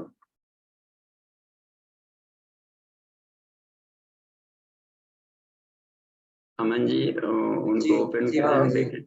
हाँ प्रणाम बाबू जी। हाँ जी प्रणाम। थोड़ा सा रहिए, स्क्रीन लगता है कि साउंड को बढ़ाना पड़ेगा। हाँ अब बोला जाए। बाबू जी आवाज आ रही है? हाँ अब ठीक है। बाबू जी रुद्र के अभिषेक का तत्व दर्शन थोड़ा सा बताएं कि ये अभिषेक का जो परंपरा है, इसका तत्व दर्शन क्या है? कि क्योंकि पूरा समाज जो है इसके अभिषेक में जिस ढंग से कर रहा है, उससे क्या लाभ मिल पा रहा है, क्या लाभ मिलना चाहिए, तो उसका तत्व दर्शन थोड़ा सा बताएं। जी सर जी प्रणाम। देखिए इसमें हम लोग, अभिषेक का मतलब होता है सींचना। तो हम लोग अपने प्राणों को सींचे, बढ़ाने, जिन जिन तरीकों से बढ़ सकता है वो सारे उपाय करें।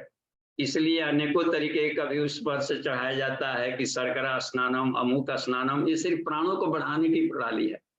अधिकतर इसमें जल से खुश होता है कि जल में प्राण का वास होता है। तो जल से के द्वारा अपने शरीर को हम जल में बनाते हैं। 80% शरीर में जल का हिस्सा है और प्राण जिसे जल लिया है तो इसको प्राण कहता है। जो शरीर 5 उंगलियां है ना, तो 5 प्राण होते हैं। इसमें प्राण होता है, इसमें अपान होता है ये अनामिका में, और बीच वाले को व्यान कहते हैं इसमें, और ये है उदान, और इसमें समान होता है। तो ये समान और अपनी अंगूठे को सारे मिलाकर सर्वारी उदाना, ये प्राणाग्निहोत्रोपनिषद में है। तो यह है कि अभिसिंचन करना यानी हल कोई अपने प्राण को जागरण करे। तो वो तो method and mode of teaching होता है, मध्यमा वाणी पढ़ाने का तरीका। तो आचार्यों को चाहिए वहां पर जो है कि जो भी भक्त आते हों, इन उपकरणों से, इन बेलपत्र चढ़ाने से, इनसे करने से। अब देखिए आषाढ़ सावन 2 ऐसे महीने हैं सर जी कि बेलपत्र के पत्तों में औषधीय गुण बढ़ जाता है। केवल 2 महीने इन पत्तों का सेवन किया जाए, 20-20 ml रस निकलने भर चबा लिया जाए, खा लिया जाए, और महामृत्युंजय मंत्र का स्मरण करके या गायत्री मंत्र से भीतर ले जाए, तो साल भर डायबिटीज नहीं होता। इतना ही कमाल की सब चीजें हैं। तो हम लोग चढ़ाना चाहिए तो भीतर शिव जी को, और बाहर ही तोड़ दिए, पेड़ को भी ठूंठ कर दिए, शिव जी पर चढ़ाए, उपयोग भी नहीं कर पाए।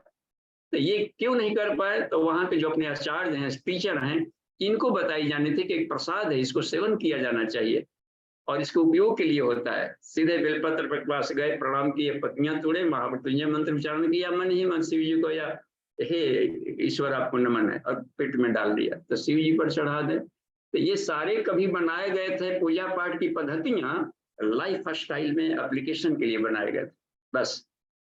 और कौन कितना लाभ लिया उतना आगे बढ़ा। नहीं, उसके साथ में बाबू जी जो दुनिया भर के पदार्थ हम चढ़ाते हैं, तो इनका तत्व दर्शन, जैसे भस्म स्नान भी कराते हैं, भस्म आरती भी होती है, शर्करा स्नान कराते हैं, तो इसका थोड़ा सा बताएं कि बाबू जी इसमें क्या किया जाए। शर्करा माने चीनी नहीं, शर्करा होता है गन्ने का रस। तो गन्ने का रस ताजा लिएंगे तो देखिए उसमें तुरंत ऊर्जा आ जाता है। जिससे छठ पर्व में भी गन्ना चढ़ाया जाता है सूर्य के लिए, कि व्रती है तो अचानक चावल वगैरह नहीं खा पाएगा, बहुत लंबा फास्टिंग में आते ही उनकी कमजोर हो जाती है, इसलिए गन्ने का रस फल फूल अधिक चढ़ाते हैं। तो तुरंत एनर्जेटिक, हमने देखा है कि ब्लड में जाकर पूरे शरीर को तुरंत ऊर्जावान बनाता है, एक तरीके से ग्लूकोज का बहुत बढ़िया क्षति पूरा करता है और डायबिटीज भी नहीं होने देगा। तो ये कमाल की बात होती है कि ये शर्करा मतलब होता है गन्ने के रस भी चढ़ाने, और वही बासी कर देंगे तो रम हो जाएगा, शराब हो जाएगा। तो उसको ताजे वाले क्रम में रखा जाता है, तो वही चढ़ाए जाते हैं शिव जी को जो भीतर में शिवत्व को बढ़ावे। और भस्म स्नान का होता है कि ये बराबर हम याद रखें कि जीवन कभी भी क्षण, किसी भी क्षण भस्म हो सकता है, हम मर सकता है। तो लाइफ का एक एक कण है हमारा उपयोग हो। कुछ गुरुदेव के अपने ड्राइंग रूम में रखते थे कि हमने जीवन का एक नन्हा सा क्षण भी निरर्थक नहीं जाने दिया। ये भस्म स्नान का है। तो अपने भीतर में अल्लाह, अच्छा ऐसे भी 10 स्नान में भस्म नहाना हर कोई को लगानी चाहिए। यज्ञ के भस्म को एक तो अभिमंत्रित है, जड़ी बूटियों का ऐसा राख है, लगाएंगे नहाने, तो जो भीतर में जो क्षारीय चीज है वो रोगों को भी हटाता है, दोनों तरीके से। और भी साधु लोग जंगल में ठंडा से बचाव के लिए करते थे। ये औषधि के रूप में भी भस्म आता है और साथ ही साथ एक फिलॉसफी है भस्म का। जी तो बाबूजी, जो साधक मान लीजिए तत्व दर्शन नहीं जानता है, वो अगर श्रद्धा बस या भावुकता बस वो बराबर जो है रुद्राभिषेक कर रहा है, उसको कितने अंशों में फायदा मिल पाता होगा? तो उतना लेंगे, मान लीजिए कि कुछ कर रहे हैं तो कुछ ना से कुछ मिलेगा, खुश तो जरूर हो जाते होंगे चढ़ा के कि चल आज कुछ करिए। तो ये भी कम फायदा नहीं है। उतना समय में झगड़ा करते रहते बाहर, तो उससे तो बढ़िया है कि जाकर के थोड़ा सा इधर कराया। तो हमें पॉजिटिव ही देखना चाहिए इन लोगों को भी। और इसमें भी हाँ कि कम से कम कुछ ना से कुछ तो किया ना जी। भीड़ में गया, दूसरों के ये तो लगा कि हमको भी करना चाहिए। दूसरों को होली खेलते देखकर अपने को भी मन करने लगता है। तो ट्रेडिशन बंद मत हो, अब उसका लाभ बढ़ा दिया जाए। और रोड पर एक्सीडेंट हो रहा है, लोग नहीं बढ़े तो रोड ही को कोड़ कर फेंक दें, इसको कहा गुरुदेव ने कि सही समाधान नहीं है। अब यह है कि उसके फिलोसफी बढ़ा दिया जाए, उसको पढ़ाया जाए, समझाया जाए। जी ठीक है बाबूजी, थैंक यू बाबूजी। हाँ जी प्रणाम। पांडे जी प्रणाम। जी बाबूजी प्रणाम। हाँ जी शुरू। जैसे एकादश रुद्र है और ज्योतिष 12 ज्योतिर्लिंग है, उसमें क्या अथवा है जिसे, फिर इसके बाद ये जो जैसे शब्द विज्ञान के अनुसार जो रुद्राभिषेक होता है, क्या उसके मंत्रों का भी प्रभाव उस पे मिल सकता है उससे? हाँ बिल्कुल मिलता है। ये केवल अर्थ परक नहीं होते हैं। वेद के जितने भी मंत्र हैं वो ध्वनि विज्ञान है। जी हुए हैं, उन्होंने कहा कि वेद का मंत्रों को परिभाषा में बांध करके इसको सीमित मत कर दो पोटली में। वो इनफाइनाइट नर्गल है, यानी कि केवल बड़बड़ाया भी जाए इन ध्वनियों को तो भी आकाश में कमाल हो जाएगा। गायत्री मंत्र न भी जानते हो तो भी इसको बड़बड़ाएंगे भी तो भी शरीर के खास खास केंद्रों को जाकर के टक टुक अनपढ़ व्यक्ति भी कंप्यूटर के सामने कुछ कुछ बटन टक टुक कर दिया तो कुछ तो प्रिंट हो ही जाएगा। जी तो ये है कि साउंड एनर्जी कैसा काम करता है कि शरीर के इधर परमाणुओं को मंथन करेगा और वो राउंड स्टेट में जाकर सूर्य को छूता है गायत्री मंत्र, उनकी शक्ति को लेकर के आता है। तो मंत्र होते हैं वे संदोहन का काम करते हैं। रुद्र के यानी प्राणिक एनर्जी को जाकर आकाश में प्राण का मंथन करेंगे और खींच कर साधक में भरेंगे। अर्थ जाने या न जाने, ये वेद मंत्रों की विशेषता है। जी और इसलिए एकादश जो रुद्र हैं और ज्योतिर्लिंग वाला 12 ज्योतिर्लिंगों में क्या मतलब, एकादश रुद्र तो माले रीढ़ की हड्डी में वैसे हैं, लेकिन 12 ज्योतिर्लिंग का कैसे कहाँ देखें? हाँ ज्योति माने का होता है आत्मज्ञान प्रकाशक। तो 12 ज्योति है सब जगह, एक ही शिव हर जगह है, बस एको शिव द्वितीयो नास्ति ऐसे कही। अथर्व शीरोपनिषद में रुद्र को ही सब कहा है कि रुद्र ही ब्रह्मा है, रुद्र ही सूर्य है, सूर्य व रुद्र। तो ऊपर वाला जो 12 है T1 T2 T3 जो बॉडी में, इसको तो 12 पसलियां जो हार्ट वाला रीजन है, तो 12 भाव, तो भावनाओं का जो केंद्र है वो तो 12 दिशाओं में जाती है। तो हमारी जो प्राण है, प्राणिक एनर्जी, देखने हार्ट बीट भी वहीं पर हो रहा है प्राण, तो यहीं पर प्राण की गति आता है। यहाँ से सांस खींचे हार्ट के पास है, फिर लौट गया। देखते ना प्राणों की गति कहाँ तक है, तो यहाँ से लेकर यहाँ तक, और नीचे वाले एरिया को अपान कह देते हैं कि वहां से प्राण की दूसरी वाली वेलोसिटी, दूसरी गति, दूसरा पाथवे अपना शुरू होता है। तो 12 जो ज्योतिर्लिंग है उसको थोरेसिक पार्ट से समझें। हाँ, थोरेसिक बॉडी के भीतर में ये सोलर प्लेक्सस होता है ना, शरीर के भीतर में स्थान है आदित्य के, यहीं पर कहा है प्राण पर्जन्य की। यहाँ पर देखिए, तो हार्ट बीट बंद हो जाए तो आदमी मर जाता है, पेस मेकर के पास में देखिए वहां पर जाकर के लाभ दे रहा है, और अनाहत चक्र से इमोशन भी दे रहा है, और यहीं पर आपको इम्यूनिटी वाला सिस्टम भी होता है बढ़ाने वाला, ये थाइमस जी। तो यहाँ तो शरीर के भीतर में है सूर्य, लेकिन बाहर में भावनाएं बन के निकलता है, मित्र भाव, शत्रु भाव, देखते हैं ना, दोस्त भाव, पत्नी भाव, धन का भाव हो, ये सब। तो ये भाव आत्म प्रकाशक और विश्व प्रकाशक हो, तो ये हमारे प्राण का ये काम है। तो वही एकादश रुद्र द्वादश ज्योतिर्लिंग में बन करके अपना भूमिका निभाते हैं। जी बाबूजी, जी ठीक है, प्रणाम बाबूजी। जी प्रणाम। जी बाबूजी, एक प्रश्न आया हुआ है प्रभासिनी जी का।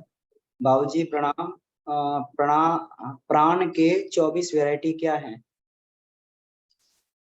प्राण के जो 24 वैरायटी कहा जाता है, 24 तत्वों को लिया गया है यहाँ पर। जो कुछ हम गायत्री व इदम सर्वम, ये छांदोग्योपनिषद में यह सूत्र आता है कि जो कुछ भी हम देख रहे हैं सब प्राण ही प्राण है। प्राणों के समुद्र में सृष्टि उत्पन्न थी, प्राण में ही हम लोग तैर रहे, प्राण में ही विलीन हो जाएंगे, बस बुलबुले की तरह है प्राण। तो 24 में आ जाता है पंच महाभूत, ये पृथ्वी जल अग्नि वायु आकाश। प्राण का ये सारे रूपांतरण है, कॉन्डेंस्ड पार्ट है। देखते हैं किसी भी ढेला वस्तु पत्थर भले लग रहा है, ढेर सारे उसमें एटम उसमें सब जुड़े हुए हैं, और उसको एक एक विस्फोट हो जाए तो कितना बड़ा उत्पात मचा डालते हैं, कितना बड़ा काम किया जा रहा है इन दिनों एटॉमिक एनर्जी से। तो विस्फोटक भी होते हैं, शांति प्रदायनी भी होते हैं। इसमें कहा गया है कि वो अघोरा यानी विस्फोटक वाला भाव में ना हो, हमारे कल्याण के भाव में आओ। तो पृथ्वी हो गया, जल अग्नि वायु आकाश, 5 तो ये हो गए, ठीक हो गए। और 5 सूक्ष्म हो जाएगा फिर, जिसको हम लोग विषय कहते हैं, रूप रस गंध शब्द स्पर्श, इनको तन्मात्रा कहा जाता है। तो इन्हीं के ये वायुभूत हो जाएंगे, और सूक्ष्म है, दिखेगा नहीं, हवा नहीं, इसमें स्पर्श नहीं दिखेगा, इसमें गंध नहीं दिख रहा है, वही इकट्ठा हो गया है तो वस्तु बन गई है इसमें। तो ये रह गया। अच्छा देखिए, तो 5 5 10 हो गया। 5 कर्मेंद्रियां, वाणी हाथ पैर गुद्दा उपस्थ, ये जो बन गया है, तो ये 5 ये और हो गया, तो 15 हो गया। और 5 में श्रद्धा करें, ज्ञानेन्द्रियां इसमें होता है, चक्षु श्रोत्र जिह्वा घ्राण, इस स्पर्श, ये जो बन रहे हैं इसमें, तो स्पर्श ये भी तत्व है। तो कुल 20 हो गया। और भी मन है, बुद्धि हुआ, चित्त हुआ, अहंकार हुआ, ये सारे तत्व है, इन्हीं की उड़ती परमाणुओं का धूल सारा संसार है। ये सारे प्राण के वेराइटीज है, बाई प्रोडक्ट्स हैं। जी जी बाबूजी।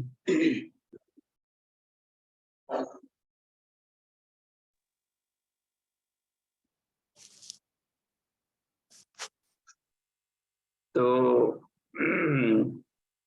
प्रश्न नहीं है तो हम अपने तरफ से बताएंगे।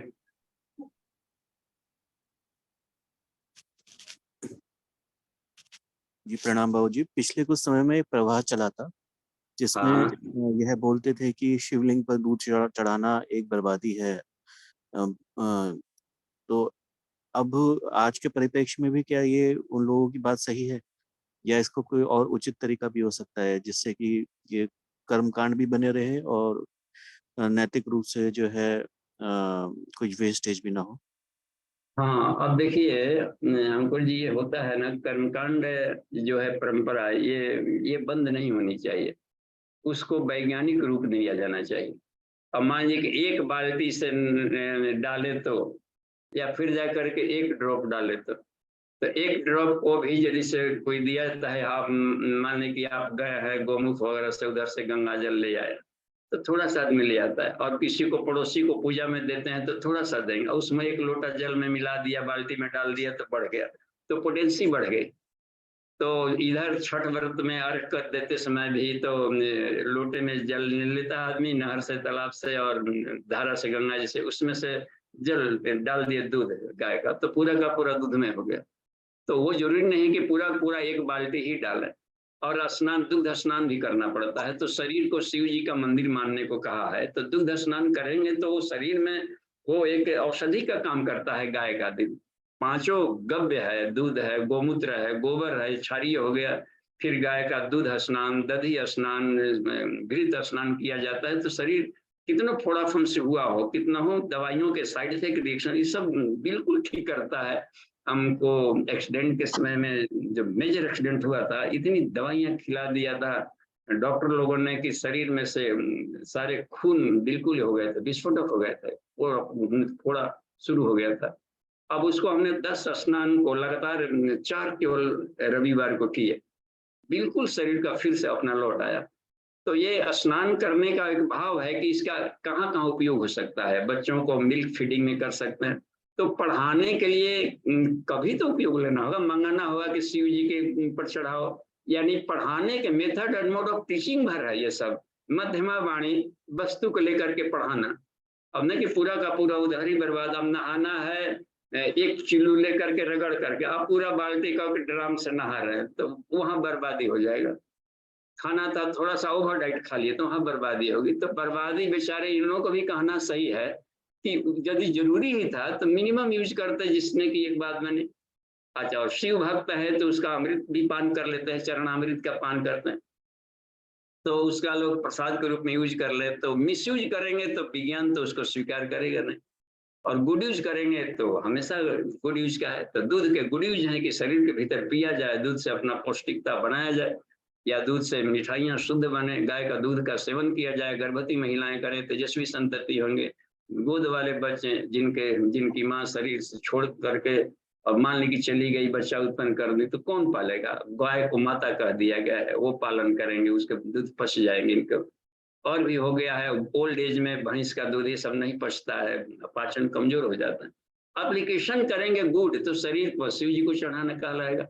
और बाहर पढ़ाना भी है तो उतना ही कि हम पढ़ाई भी हो गया और काम निकल जाए। बर्बादी को देख करके विज्ञान उसको रोकता है। तो बर्बादी को तो हर जगह खराब कहा जाएगा कि बर्बाद न कर।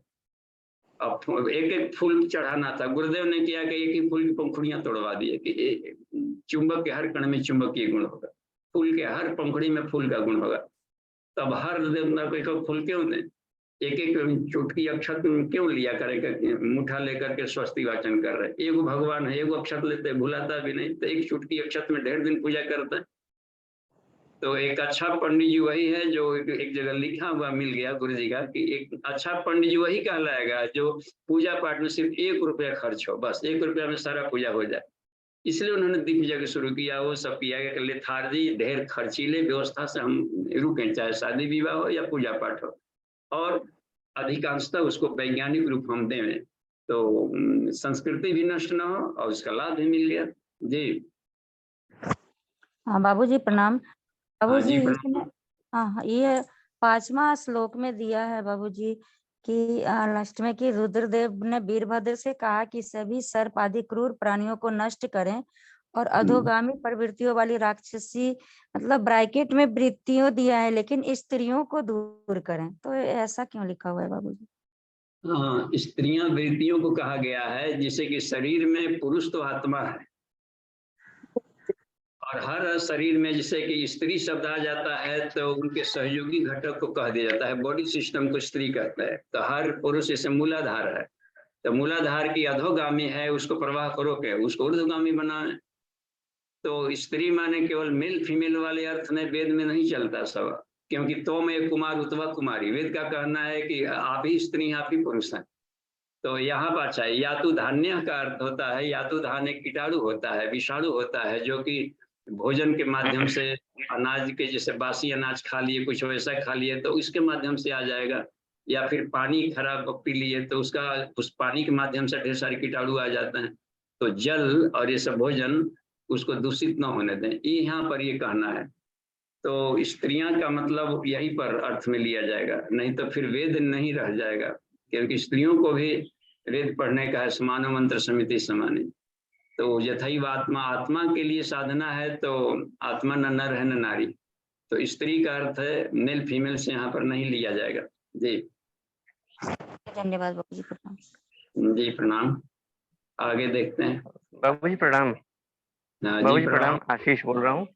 हाँ जी कहिए। जी बाबूजी, जी बाबूजी बुद्ध और महावीर के दर्शन पे थोड़ा सा मुझे प्रश्न पूछना था कि उन्हें भी ज्ञान प्राप्त हुई थी और ज्ञान निश्चित रूप से इसी समष्टि ज्ञान से ही उनको ज्ञान की प्राप्ति हुई होगी।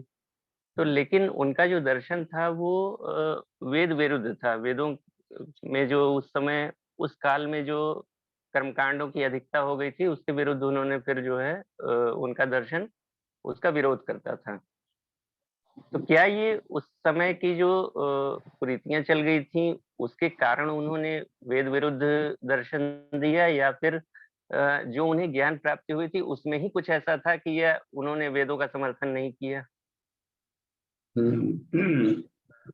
देखिए आशीष जी, इसमें मुख्य बात है कि वो चूंकि पाली भाषा में पढ़े थे बुद्ध, और वेदाध्ययनम उनको घर परिवार में नहीं कराया गया संस्कृत का, तो चूंकि ज्ञान शाश्वत ज्ञान का बुद्धत्व जब मिल गया कि सत्य ये है, तो सत्य ये है, और वेद सत्य वाणी होता है, वेद को ईश्वरीय वाणी कहते हैं, सत्य वाणी। तो उन दिनों वेदों के नाम पर कुछ अटपटांग पूजा पाठ चल रहे थे, पशु बलि वगैरह उसमें हत्याएं, तो कहा कि नहीं, इन्होंने कहा कि पशु बलि वेद में लिखा हुआ है, ऐसा करके। अब वो वेद पढ़े नहीं थे, तो उन लोगों को देखा कि तो सत्य करवा रहा है, आचरण बदलवा रहा है लोगों को, तो उन्होंने कहा कि नहीं, तो ऐसा यदि वेद में लिखा, हम नहीं मानते, ऐसा वेद नहीं लिखा है, तो ऐसे वेद को हम नहीं मानते जिसमें ऐसा लिखा हो। तो इस बात को हवा बना करके कह दिया कि वेद नहीं मानते, न कि वो वेद विरुद्ध कोई भी बात बोले हैं कहीं भी।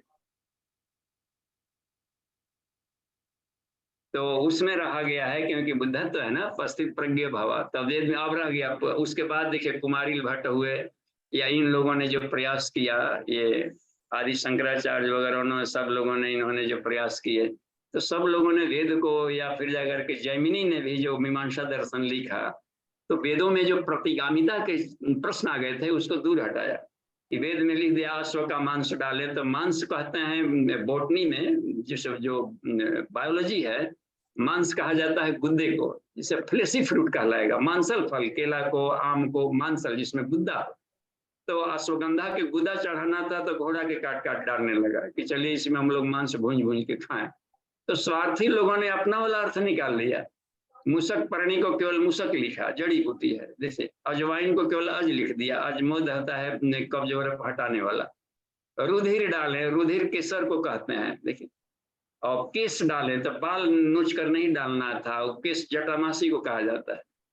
तो ये सब आयुर्वेद वैदिक ने, पूज्य गुरुदेव ने अपने मीमांसा दर्शनों में इसका भाष्य में लिखा है, या सावित्री कुंडलिनी तंत्र में ही देखिएगा कि उसमें मध्यम मानसम च मीनम च, इसकी व्याख्या जब कर रहे हैं कि तंत्र में इसका क्या अनुकल्प क्या है, इसका वैदिक अर्थ क्या है।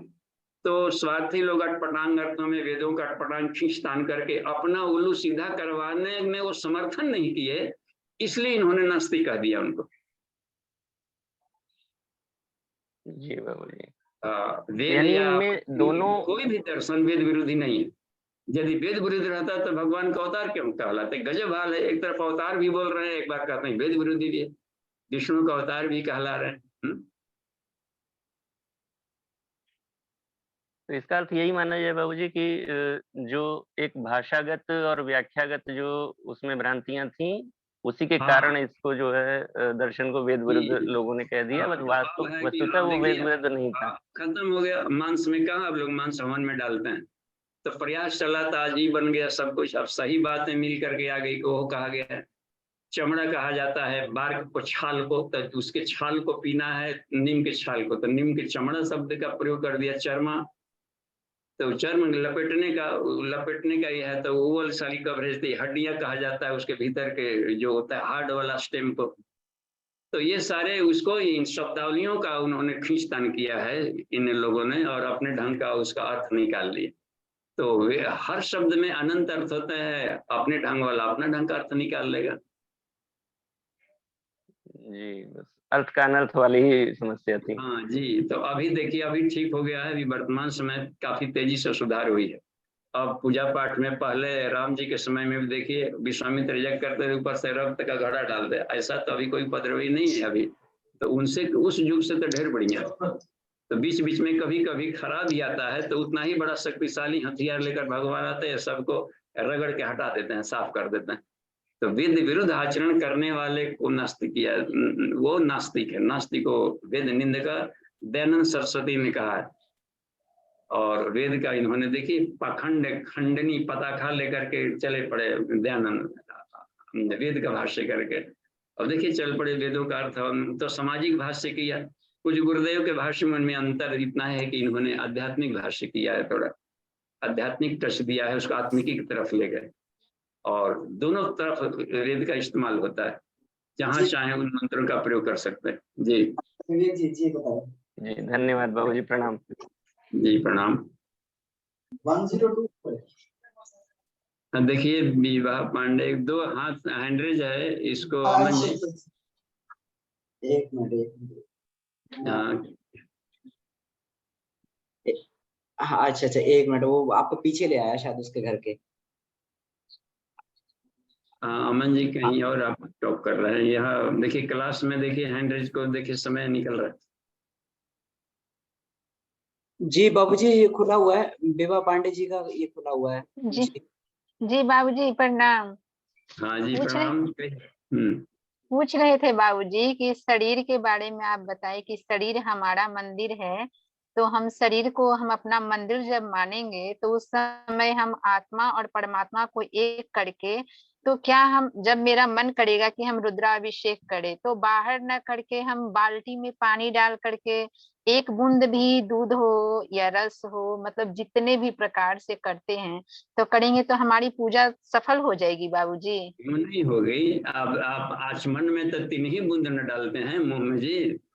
ओम अमृतोपस्तरणमसि स्वाहा कहाँ एक लोटा आदमी पीता है? ओम अमृता पिधानमसि स्वाहा। सूक्ष्म शरीर को एगो स्थूल शरीर को पटा दिया, एगो सूक्ष्म शरीर को पटा दिया, सींच दिया। ओम सत्य श्री श्रेयताम स्वाहा, कारण शरीर को भी देखे सींच दिया। 3 ही बूंद से काम चला लिए। और नहा करके जब आए ही हुए हैं, भर बाल्टी छप्पर करके जब आए हैं, तो अब क्या फिर जा करके नहाना पूजा वेदी पर बैठ के? और कितना नहाएंगे? नहा करके एक बार चमड़ा भी छील दें, भीतर का तौतड़ी पचौनी में तो भीड़ वही भरा पड़ा है। हर क्षण लाखों कोशिकाएं मर रही है। श्मशान घाट तो हमेशा भीतर चलते रहता है और नई कोशिका जन्म ले रही है और प्रसव भी चल रहा है, तो हमेशा छुतिकाग्रस्त बॉडी है। नहा लिया जाता है, थोड़ा सा रोमकूप साफ हो जाए, मन फरहर हो जाए, बढ़िया थोड़ा सा प्लीजेंट मूड में करेंगे। लेकिन पूजा पाठ तो मन से किया जा रहा है और मन हमेशा शुद्ध है, शुद्ध भाव से करें। जी इसका मतलब कि अब फोटो से दूर हटे, अपने आप में मतलब पूरे 100% अपने अंदर ही स्थापित करके पूजा करें। हाँ फोटो से दूर का हटिएगा, फेंकना थोड़े है। माई बाबू का फोटो टांगे है कि फेंक देंगे उनको? फिर वो याद पड़ते रहता है। फोटो मंदिर रहता है तो याद पड़ता है कि आज पूजा किए कि नहीं किए। ड्राइंग हॉल में रखे हैं तो प्रणाम कर लिए, तो वो स्मरण दिलाते हैं मूर्तियां, फोटो। फेंकना नहीं है। दूर फेंक दिया क्या? पास कर गए। पास करता है तो आदमी अपना किताब फेंकता है कि गरीब लड़कों को दे देता है?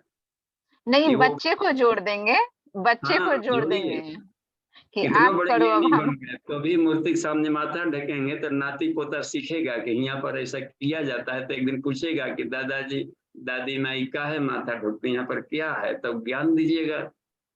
तो ये परंपरा स्वस्थ परंपरा है। तो मूर्ति उपासना सनातन धर्म का प्राण है, प्रतीक। अभी भी तो तिरंगा झंडा लेते हैं। तिरंगा झंडा का है? हम तो पढ़ लिए, हो गया नहीं, सिंबल है। सिंबल हमेशा चलेगा, कितना वैज्ञानिक बढ़ जाए। ये फलाना छाप इनको मोहर लगाइए, अमुक महत्व अमुक सिंह पर मोहर लगाइए। एगो वहां पर साइकिल छाप दे दिया, आदमी छाप दे दिया, हाथ छाप दे दिया, कुछ नहीं, कमल एक छाप दे दिया। फिर इस फोटो की क्या जरूरत है? सब लोग पढ़े लिखे नहीं है। अनपढ़ को फोटो देख के जान जाएगा तो यहाँ पर अंगूठा दबा देगा। तो इसलिए जो प्रतीक उपासना है वो प्राण है सनातन धर्म का, वो अनादिकाल से चलते रहेगा। क्योंकि हर जगह अनपढ़ ड्राइवर भी हो गया तो सिंबल बना दिया जाता है कि यहाँ रोड टेढ़ा है, यहाँ साइकिल है, यहाँ विद्यालय है। तो सिंबॉलिक सिस्टम, इसको मध्यमा वाणी कहा जाता है। हाव भाव इशारे से, बोल नहीं सकता तो हाथ जोड़ लिया, तो इसे सिंबल हो गया कि प्रणाम कर रहा है, तो आशीर्वाद दे ली। तो ऐसी तरीका है, तो इसको बोला जाता है मध्यमा वाणी। जी, method and mode of teaching. जी बाबूजी ठीक है, समय हो गया है, शांति पाठ कर पाए। ओम शांति ही शांति ही शांति। समाप्ति। प्रणाम, फिर मिलेंगे।